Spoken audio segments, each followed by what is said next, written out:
జనగాంలో మాజీ మంత్రి హరీష్ రావు మాట్లాడుతున్నారు. లైవ్ ద్వారా చూద్దాం. ఎండాకాలంలో నువ్వు ఓఎండ్ఎం పనంతా చేసుకొని కాంట్రాక్టర్లను సమాయత్తం చేయాల్సిన బాధ్యత ప్రభుత్వందా కాదా? అంటే నీకు పరిపాలనా దక్షత లేదు, లేకిడితనం తప్ప, పిచ్చి మాటలు తప్ప పాలించే దక్షత రేవంత్ రెడ్డికి లేకపోవడం వల్ల ఇవాళ రాష్ట్రానికి ఒక గ్రహణం లాగా పట్టింది ఈ రేవంత్ రెడ్డి. ఎందుకు 33 రోజులు మోటార్లు ఆన్ చేయలేదని నేను అడుగుతా ఉన్నా. ఇప్పుడు కూడా ఏమవుతుంది? అది పాపం మా పల్లారాజేశ్వరరెడ్డి గారు పోరాటం చేసిండు. మంత్రి దృష్టికి, ఇరిగేషన్ సెక్రటరీ దృష్టికి, ఈఎన్సీ దృష్టికి, చీఫ్ ఇంజనీర్ దృష్టికి వెంటబడి ప్రయత్నం చేస్తే మెల్లగా 30 రోజులకు అప్పుడేదో 7 కోట్లు ఇచ్చారు. ఆ మోటార్లు ఆయన రిపేర్ చేసి స్టార్ట్ చేసే వరకు 3 రోజులు అయింది. 33 రోజులకు మోటార్లు ఆన్ అయింది. ఈ 33 రోజులు పంపింగ్ చేసి ఉంటే ఏమవుతుండే? భీమ్గన్పూర్ నింపుకొని, చలివాగు నింపుకొని, ధర్మసాగర్ నింపుకొని, గండిరామారం నింపుకొని, బొమ్మకూరు నింపుకొని, తపాస్పల్లి దాకా నింపి పెట్టుకుందాం. అవి నిండా ఉంటే వర్షాలు పడ్డప్పుడు అవి నిండుగా పెట్టుకుంటే ఏమవుతుంది? రెండవ పంటకి ఇటు నీళ్ళు వదులుతుంటాము, ఆనంగా నీళ్ళు వస్తుంటాయి. సో అది మెయింటైన్ అవుతుంది.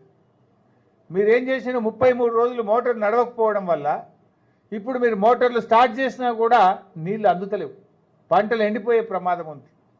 ఇవాళ ఒక వరంగల్ జిల్లాలో 1,00,000 ఎకరాల్లో పంట ఎండిపోతుందంటే ఇది కేవలం కాంగ్రెస్ ప్రభుత్వ వైఫల్యం, రేవంత్ రెడ్డి వైఫల్యం తప్ప ఇది ప్రకృతి వైపరీత్యం కానే కాదు. తన చేతగాంతనానికి ఎండల పేరు చెప్పి, ప్రకృతి పేరు చెప్పి రేవంత్ రెడ్డి తప్పించుకోవాలని ప్రయత్నం చేస్తూ ఉన్నాడు. ఇది చాలా దుర్మార్గమైనటువంటి పని.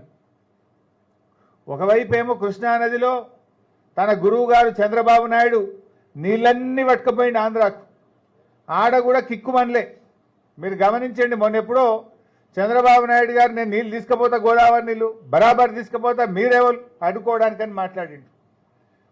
కనీసం రేవంత్ రెడ్డి అన్న మాట్లాడిండా? నీళ్ల మంత్రి ఉత్తమ్ కుమార్ రెడ్డి నోరిప్పిండా? ఎందుకంటే ఉత్తమ్ కుమార్ రెడ్డి, పద్మావతి గారు విజయవాడకు పోయి చేపల పులుసు తినొచ్చారు చంద్రబాబు నాయుడు దగ్గర. రేవంత్ రెడ్డి ఏమో చంద్రబాబు నాయుడు ప్రజాభవన్కు పిలిచి ఈ మధ్య అడుగులకు మడుగులు వచ్చి ఆయనకు పాదపూజ చేసిండు. అందువల్ల మీకు అడిగే ధైర్యం లేదు, ప్రశ్నించే దమ్ము లేదు నీకు. ఉత్తమ్ కుమార్ రెడ్డి గారు కుటుంబ సమేతంగా పోయించిండు చంద్రబాబు నాయుడు గారి దగ్గర, మంచి భోజనం చేసి వచ్చిండు. రేవంత్ రెడ్డి గారేమో గురుదక్షిణ చెల్లిస్తుండు. దాంతో కృష్ణానది నీళ్లు మొత్తం కూడా ఆంధ్రాకు పోయినాయి. ఈరోజు నల్లగొండ జిల్లాలో పంటలు ఎండిపోతున్నాయి. నీళ్ల మంత్రి జిల్లాలోనే ఈరోజు పంటలు ఎండిపోతున్నాయి.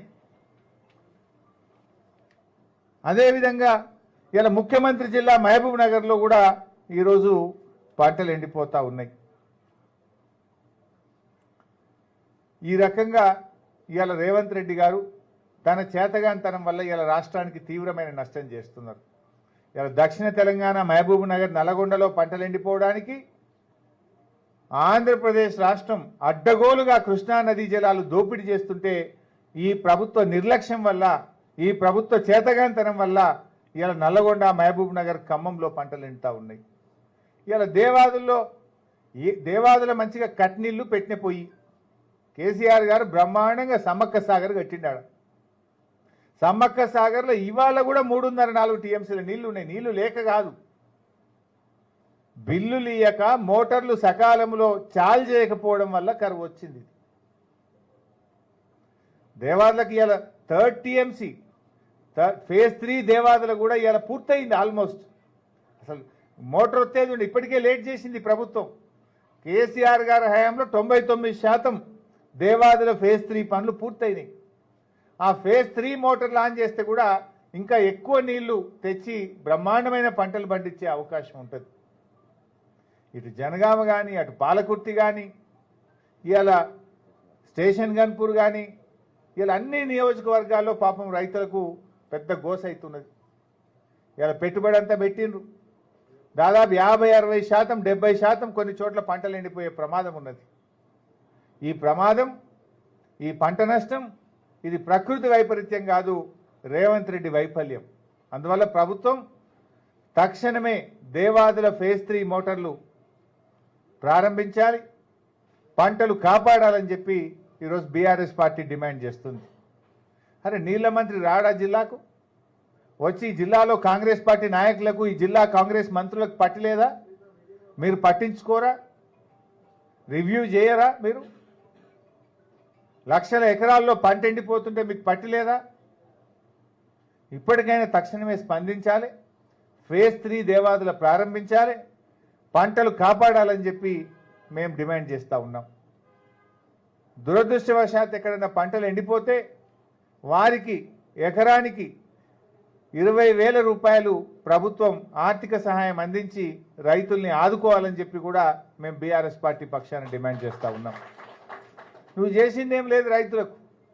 వానకాలం రైతు బంధు ఎగ్గొట్టినావు, యాసంగి రైతు బంధు వడకనేపాయ్, రుణమాఫీ 50% కూడా కానటువంటి పరిస్థితే ఉన్నది, ఎరువులకు తిప్పలే ఉన్నది, మోటార్లు గాలిపోతున్నాయి, ఇంకా 400 కోట్ల రూపాయల బోనస్ డబ్బులు ఇంకా రైతుల అకౌంట్లలో జమ కాలేదు. 400 కోట్లు పెండింగ్ ఉంది. యాసంగి పంట కోతకొచ్చినా వానకాలం బోనస్ డబ్బులు ఇంకా పడలేదు. నీ మాటలు కోటలు దాటుతున్నాయి తప్ప చేతలు గడప దాటలేవు. వడ్లకు బోనస్ వల్లే, రైతు బంధు రాలే, రుణమాఫీ సగం కూడా కాలేదు.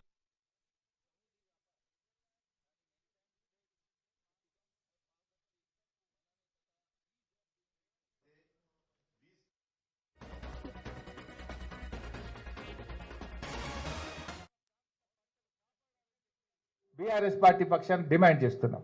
Thank you.